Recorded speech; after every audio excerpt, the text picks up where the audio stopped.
We go now to Russia's Foreign Minister Sergey Lavrov. Good morning, Minister Lavrov. I want to ask you about what happened in Kyiv. There was a large Russian attack on that capital city about 1 o'clock in the morning. President Trump has said publicly the Russian strikes are not necessary and very bad timing. Vladimir, stop, was his quote. What made it worth killing civilians when Ukraine says it's ready for a ceasefire? We only target military goals or civilian sites used by the military. President Putin expressed this for so many times, and this is not different this time as well. We never consciously target civilian sites, unlike the Zelensky regime. So was this an intentional attack then, not a mistake? If this was a target used by the Ukrainian military, the Ministry of Defense, the commanders in the field have the right to attack them. So just to be clear, when the President of the United States says, Vladimir, stop, is this a rejection of that request? Was the assessment that because of what you say regarding the concerns that this loss of civilian life made it worth it? Well, I can assure you that the target attacked was not something absolutely civilian like a TV center in Belgrade in 1999. This was an intentional attack against civilian target. In our case, we only target those sites which are used by the military. And regarding the ceasefire and regarding the call to stop, President Putin immediately supported President Trump's proposal a few weeks ago to establish a 30-day ceasefire, provided we do not repeat mistakes of the last 10 years, when deals were signed and then Ukraine would violate those deals with the support and with encouragement from Biden administration and from European countries. This was the fate of the deal of February 2014.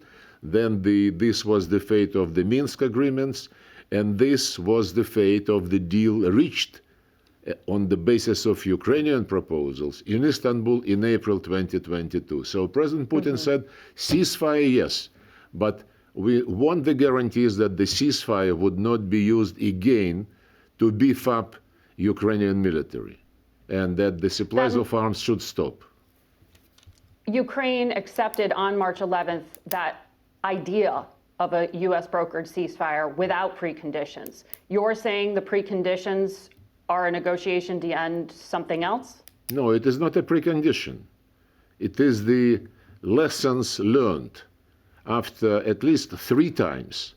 The deals similar to the one which we are discussing now were broken but by the Ukrainian regime with the strong support from European capitals and Biden administration. If you want a ceasefire just to continue supply arms to Ukraine, so what is your purpose? Right. You know what Kaja Kallas and what's his name, Mark Rutte said about the ceasefire the NATO and the Secretary General settlement. and the European Union.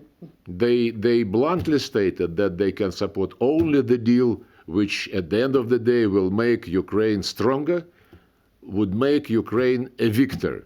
So if this is the purpose of the ceasefire, I don't think this is what President Trump wants. This is what Europeans, together with Zelensky, want to make out of President Trump's initiative.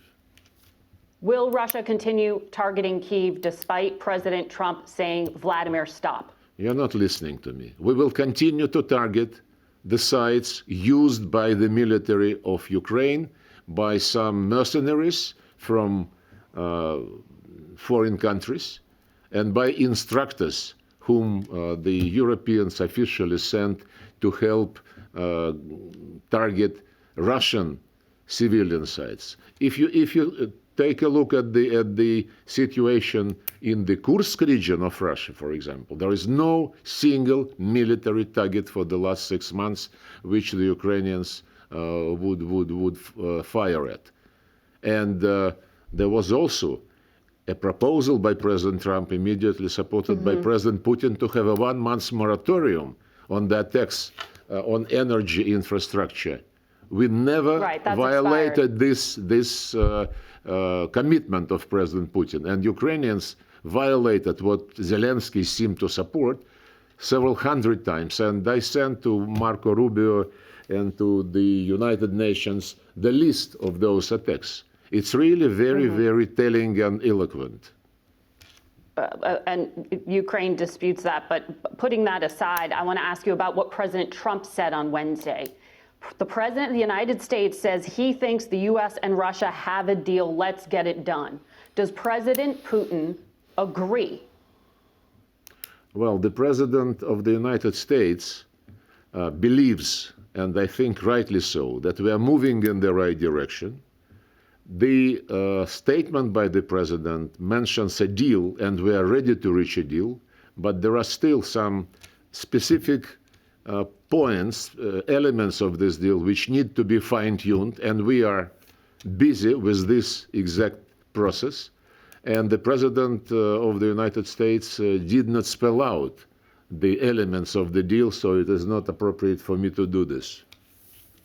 But he did say there was a deal and that he was sending his envoy, Steve Witkoff, to meet with Vladimir Putin Friday in Russia. Is that meeting still happening, and should we expect a deal this week? Well, you don't trust the word of the President of the United States? I was asking your president's word. What will he tell the U.S. envoy? We continue our contacts with the American side on the situation in Ukraine. There are several signs that we are moving in the right direction. First of all, because President Trump is probably the only leader on earth who recognized the need to address the root causes of this situation. When he said that it was a huge mistake to pull Ukraine into NATO, and this was a mistake by Biden administration, and he wants to rectify this. And Marco Rubio expressed yesterday, I think, also the assessment that the American team now is getting a better understanding of the Russian position and of the root causes of this situation. One of these root causes, apart from NATO and creation of direct military threats to Russia just on our borders, another one is the rights of the national minorities in Ukraine. Everything Russian, media, education, culture, anything was prohibited by law in Ukraine. And to get out of this crisis, you cannot just forget about human rights. Whenever we discuss Iran, Venezuela, North Korea, anything, American negotiators put on top human rights. They have claims in this regard to China, to us, to anybody. But whenever Europeans and other Western nations speak about Ukraine, nobody can mumble the words human rights. Just nobody. On the contrary, what Ursula von der Leyen and other people in Brussels and in Europe say, that Ukraine is defending the European values. So one of these values is canceling the Russian language. Imagine if Israel canceled. Imagine if Israel canceled Arabic language in Palestine. Just imagine. Yeah. You mentioned that the U.S. and Russia need to work on some of these fine points of a deal. Yeah, you want the fine points to be spelled out? Well, of course, I'd love that, but my question this is not the way we... European sources say that the U.S. proposal is really just kind of a list of bullet points. Does Russia have details, the details you need at this point, in terms of a formal proposal? We are really polite people, and unlike some others, we never discuss in public what is being discussed in negotiations. Otherwise, negotiations are not serious. To ask for somebody's opinion regarding the substance, go to Zelensky. He is happy to talk to anybody through media, even to President Trump. He presents his claims. We he said he are hasn't serious. Received a we formal are serious proposal, people, so I was and wondering if you had. we consider serious proposals. we make serious proposals, and this is a process which is not supposed to be public until the end of it. Okay, so no deal is imminent. I didn't say this. Now I understand, by the way, why you wanted to get brief answers to your questions. You want some slogans to be in the No, the broadcast. President of the United States said there was a deal with Russia. So I wanted to ask Russia if there is a deal with the United States. Well, So I just want to be clear. we made our comments on this statement.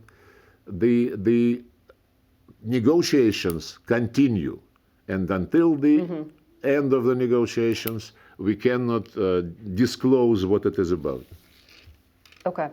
The National Security Advisor, Mike Waltz, said last month that President Trump is asking for thousands of Ukrainian children who were taken into Russia to be released now as part of what he called confidence-building measures. What steps has Russia taken to meet Mr. Trump's request? Look, long before the request coming from Washington, we have been addressing the issue of the fate of the kids who, during the conflict, found themselves outside their homes, outside their families. Most of these kids were attending what you call it, the place where people without parents are taken. Orphanage. And as soon as, and we announce whatever details we have about those kids, and as soon as the parents or other relevant relatives make themselves available, they're getting the kids back. This has been the process for the last almost 3 years between the ombudsman of Russia and Ukraine. So there's no new release of thousands of Ukrainian children at the request of President Trump? No, there was nobody knows why some experts advise the president about thousands of Ukrainian children.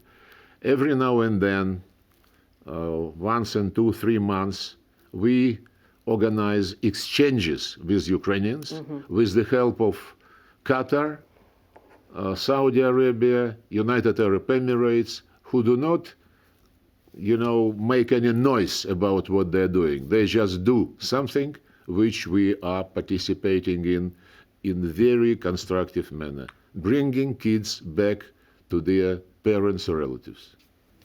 But what confidence-building measure can Russia offer now, particularly after this strike in Kyiv, where the President of the United States is saying, Vladimir, stop? How do you convince the United States that Russia is actually serious about peace? Well, confidence-building measures have been plentiful in the last 10 years. I mentioned a deal in February. The strike was overnight. You want a brief answer, right? As I understand from your initial words. Or you want an answer which is explaining the situation. The proposal by President Trump on 30 days moratorium on the strikes against energy infrastructure was supported by President Putin and observed strictly. This was a confidence-building measure against the policy and action taken by Zelensky regime.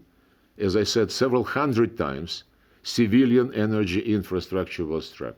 Another confidence-building measure was the proposal of President Trump and his team to resume the deal on Black Sea. And the delegations met in Istanbul, in Riyadh. The delegations exchanged the views how this can be implemented in practical terms, and the proposals made by Russia are being considered by the United States. There are many other examples about confidence-building measure, but if you believe that it's only Ukraine who is interested in confidence-building, I think a short answer would be this is an illusion.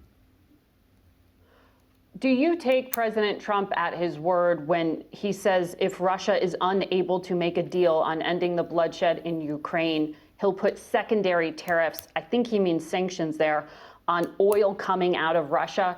Or do you think that at this point, the relationship between Russia and America has been rebuilt and that won't happen? Well, I cannot comment on what you think President Trump meant when he said something. What do you think he meant when he said secondary tariffs on oil coming out of Russia? Well, we hear many things coming from President Trump. President Trump said that he's sick and tired of the situation in this settlement, especially yesterday when he commented the statements by Zelensky.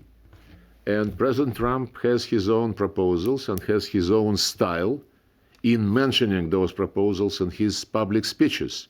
We concentrate, as I said, on the real negotiations which President Trump supports and instructed his people to continue to engage in these negotiations. I'm sorry, the answer was a bit longish, but it's difficult to explain otherwise. So I ask about the threat of sanctions or secondary tariffs. Because you recently said in an interview, if you had to personally pick sides, you would keep the existing sanctions in place on Russia. You said you've restructured the economy to be self-sufficient, and there is a growing fear that, quote, cunning Americans will lift sanctions all of a sudden to flood our market with services and technologies. So if that's the case, why should the United States consider lifting sanctions at all? Why do you ask me?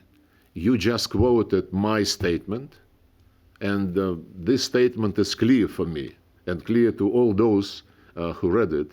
If you have questions to the American side, how they treat the situation, it is not the right address to raise it with me. So you want to keep sanctions in place? Is that really the Russian position? I don't want to re-explain what I explained, I think, in quite clear manner. And you quoted, I think, very close to the, I quoted you. To the real content, yeah. Right. But it was a bit longer than normally you prefer. I know. Well, back in February, though, one of your colleagues, Kirill Dmitriev, who runs the Sovereign Wealth Fund and has been active in the diplomacy with the United States, said something a bit different. That's why I'm asking for clarification, because he said there is the expectation that American companies would return to the Russian market in the second half of 2025. Well, the president of Russia commented upon this situation. He said that we have nothing against American company, but those companies who decided to leave their business in Russia might find that their place has been occupied already by Russian or other foreign investors.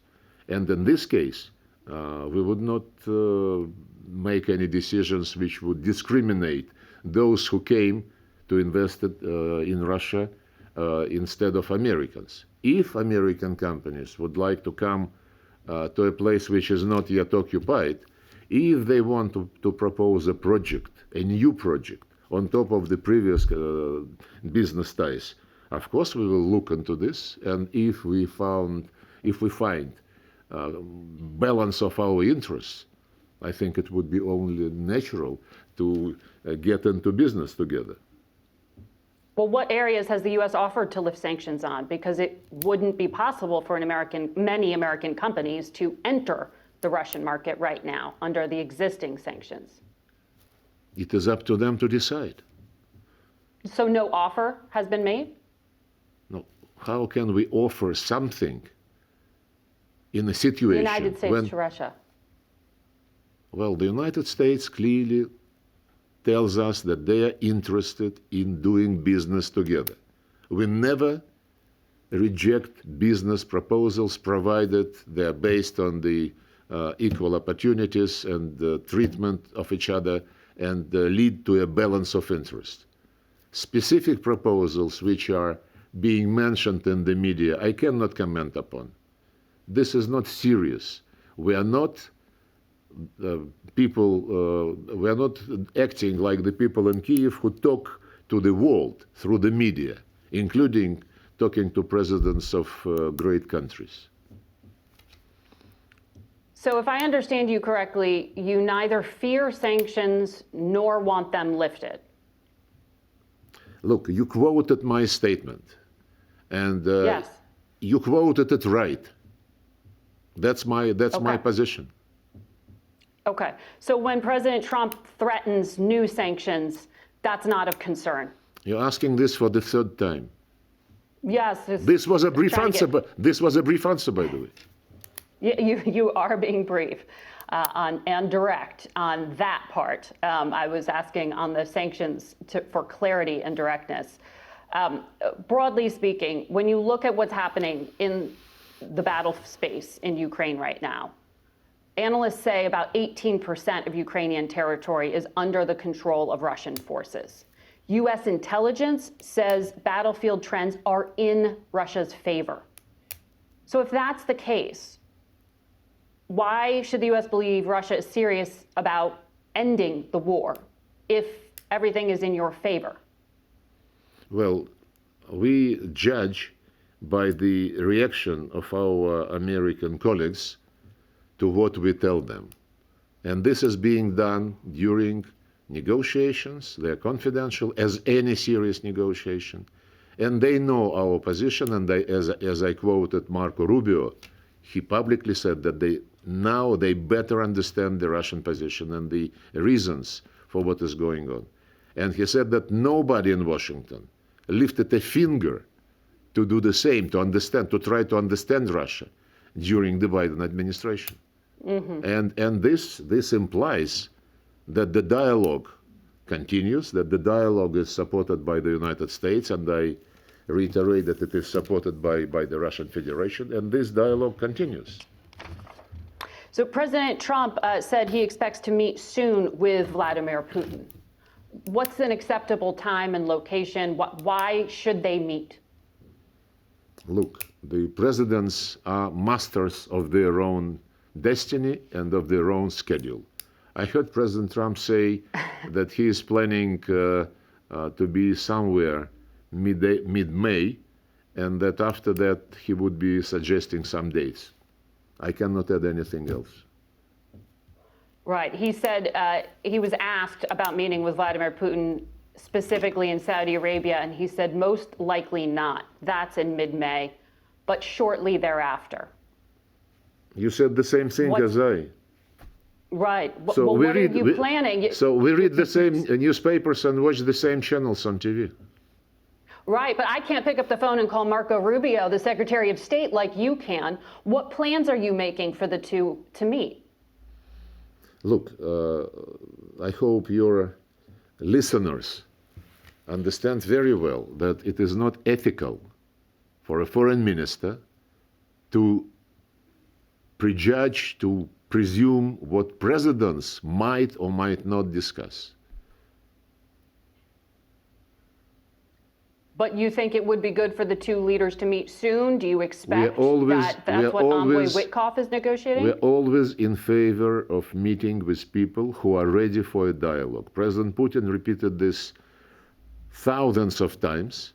And when we met in Riyadh, together with President Putin's foreign policy advisor Ushakov, with Marco Rubio and Mike Waltz, the American colleagues clearly stated that the U.S. policy is based firmly on U.S. national interests.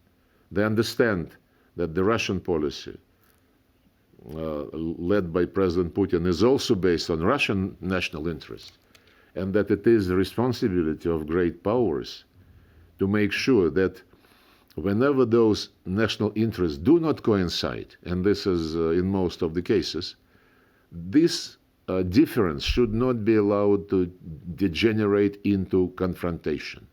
And that's what dialogue is for. But they also added that when the national interests of two countries or of more countries coincide, it would be stupid to miss an opportunity to translate this coincidence into some material, mutually beneficial projects. And this is absolutely our position. You know that President Trump is coming up on 100 days in office, and he has made clear his patience is wearing thin with the diplomacy here. Do you expect the U.S. and Russia to continue to talk after these potential peace talks fall apart? I mean, is the rebuilding of the relationship so significant now that you think it could withstand the peace talks in Ukraine falling apart? First, Russia is always available for a dialogue. So you have to address your question to the American side. Second, you prejudge the current process by saying that eventual collapse of the talks. We concentrate on doing business, not on thinking, failures or victories about anything. Unless you concentrate on the facts, that's what we do. You cannot be serious about what you are doing.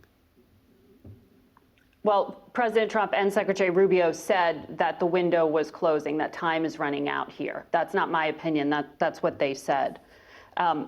Look, I want to ask you a little. No, go ahead. Sorry. Wait a second. I just quoted Marco Rubio, who yesterday said about better understanding of the Russian position. So maybe you missed that. Well, he also said a decision in days needed to be made, and that the U.S. has other things to focus on. No, we understand the impatience, because in the American culture, you create expectations, and you ignite tension around those expectations. This does not help to do real politics. But in our case, as I said, we are always ready for dialogue, ready for negotiations, and we would not, begin by banking on a failure. This would be a characteristic of bad deal makers, inexperienced deal makers. Mm-hmm. Others in the Russian government have proposed that the U.S. and Russia could work together in the Arctic. Are there specific areas of discussion for cooperating right now? You always want me to disclose things. Well, this was a public statement. Things which might be discussed by respective officials of Russia and the United States, by those who are responsible for trade, economic cooperation, investments, and so on and so forth. How do you expect a participant of negotiations which are still to reach some kind of specific understanding to disclose details in public? It is not serious. I'm asking what you think the potential is. I read President Trump's book, The Art to Make a Deal, and he doesn't advise to disclose information before it's time. Respectfully, President Trump speaks quite a lot about the things he would like to do with Russia and opportunities to work together. I understand you don't want to. On the specific things President Trump has said in public, one of the things he brought up is that the U.S. could work with Ukraine to operate the largest nuclear power plant in Europe, which is in an area, Zaporizhzhia. Russians control that area right now. Do you agree with President Trump's public statements that the best security would be for the U.S. and Ukraine to operate that together? No, we never received such an offer. And if we do, we would explain that the power station, Zaporozhye nuclear power station, is run by the Russian Federation state corporation called Rosatom. It is being under monitoring of the IAEA personnel permanently located on the site. And if not for the Ukrainian regular attempts to attack the station and to create a nuclear disaster for Europe and for Ukraine as well, the safety requirements are fully implemented, and it is in very good hands. So that's a no. No, I don't think any change is conceivable. Okay, because that was in a public statement from the White House to the media. We as I said, we did not receive any proposal which would be specific. So, I understand that journalists have to speculate. We cannot speculate on something which is really not being mentioned during the negotiations. Zaporizhzhia is not being negotiated right now. Shall I say it for the third time?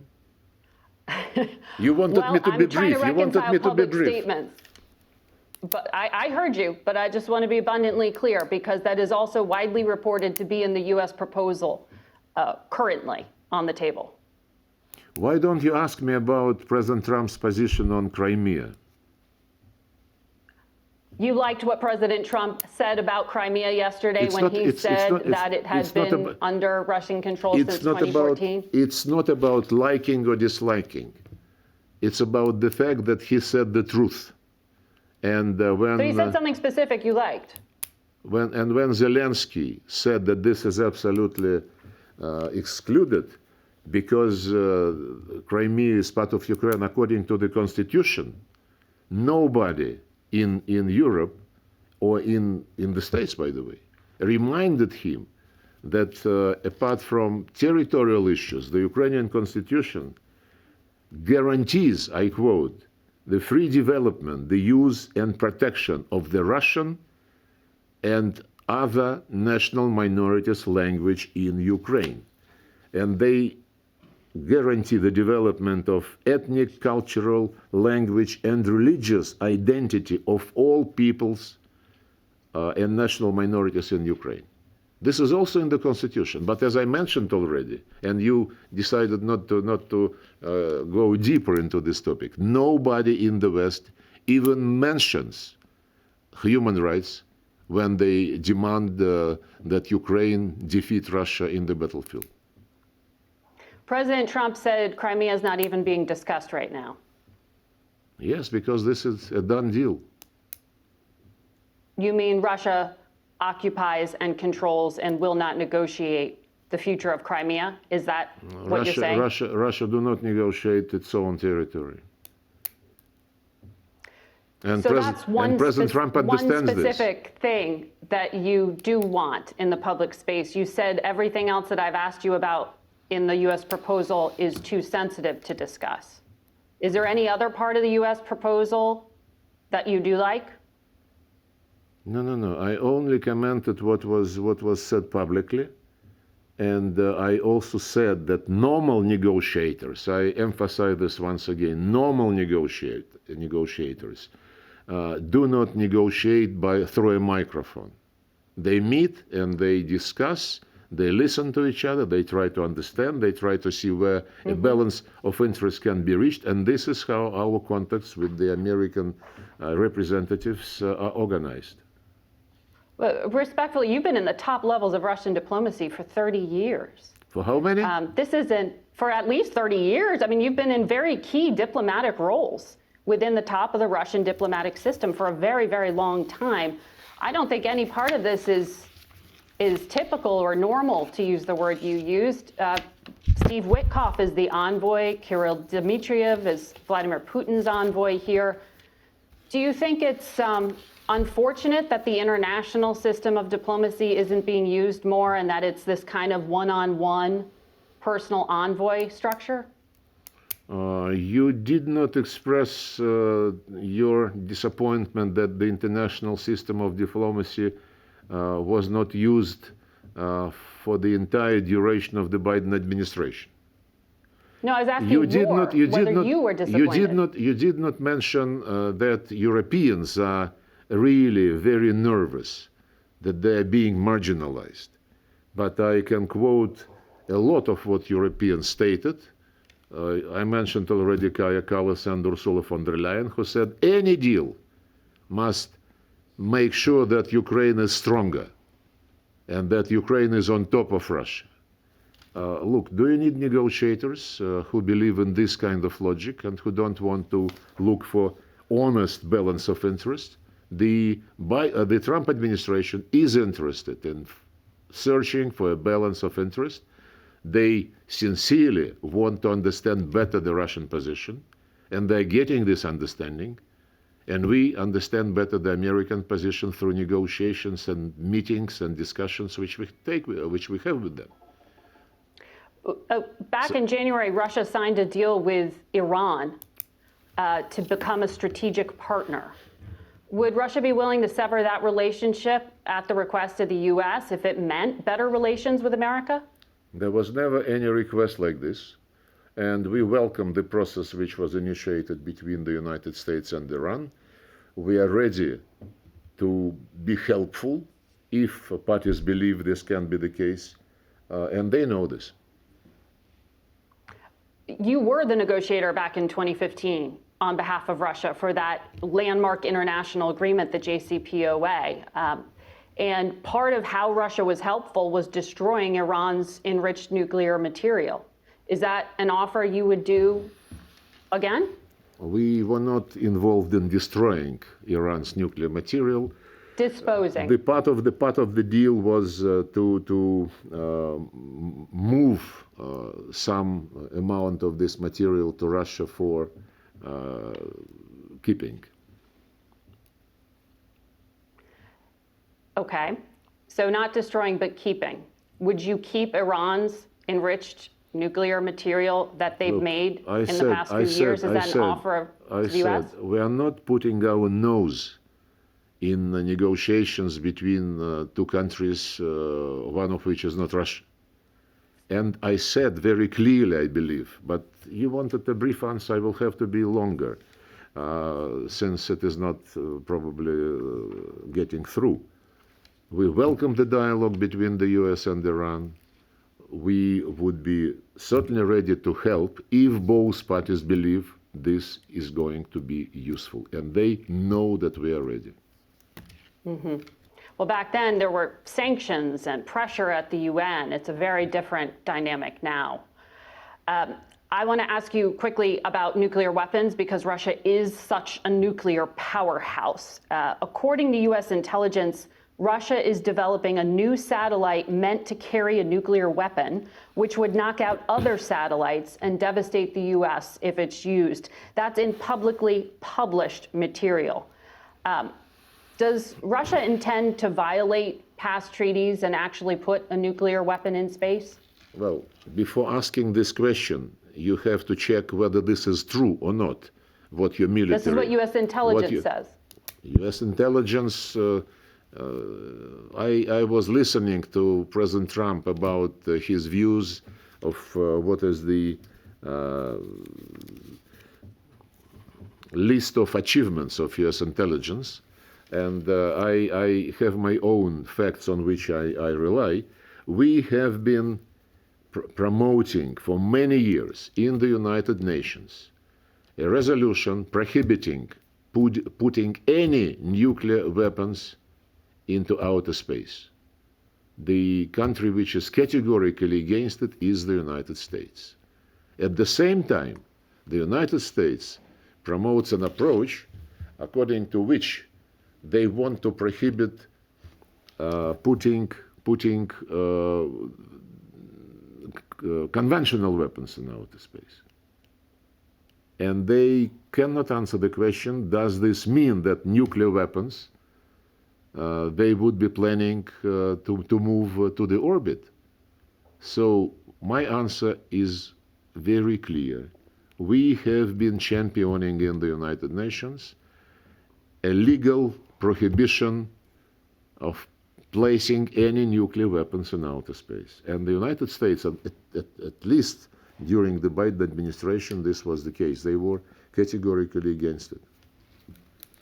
It was the Trump administration's intelligence community that published those findings just a few weeks ago. Are you saying the Trump administration's intelligence community findings are incorrect in regard to Russia developing a new satellite meant to carry a nuclear weapon? We denied those allegations.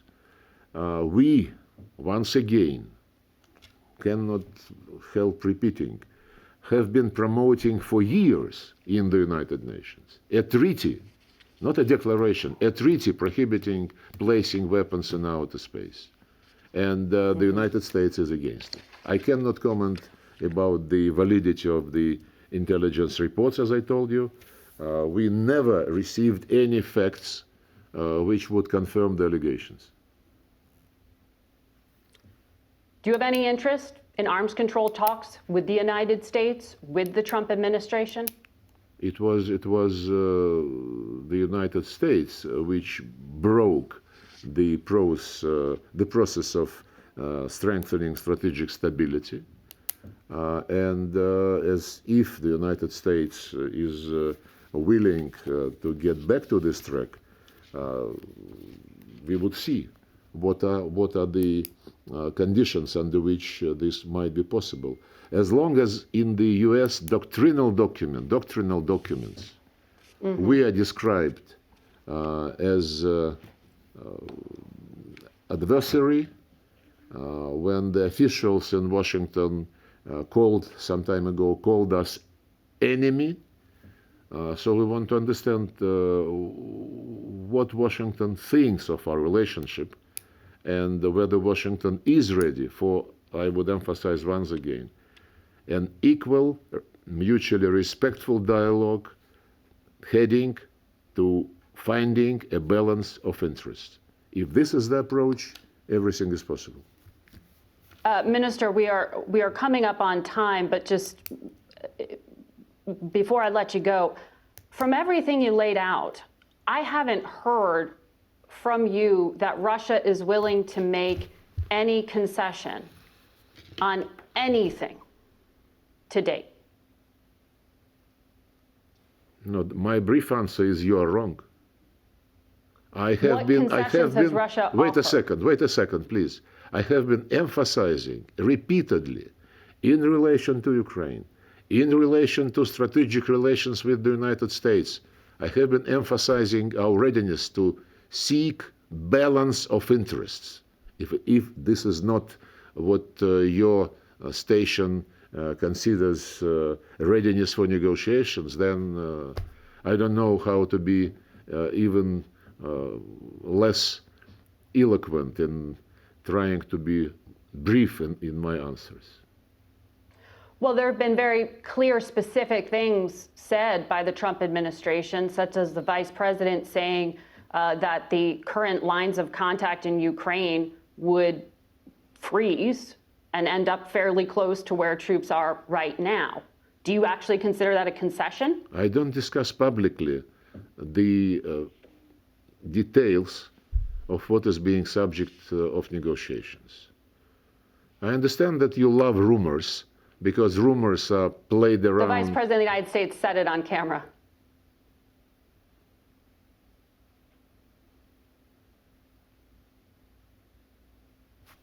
Was it a question?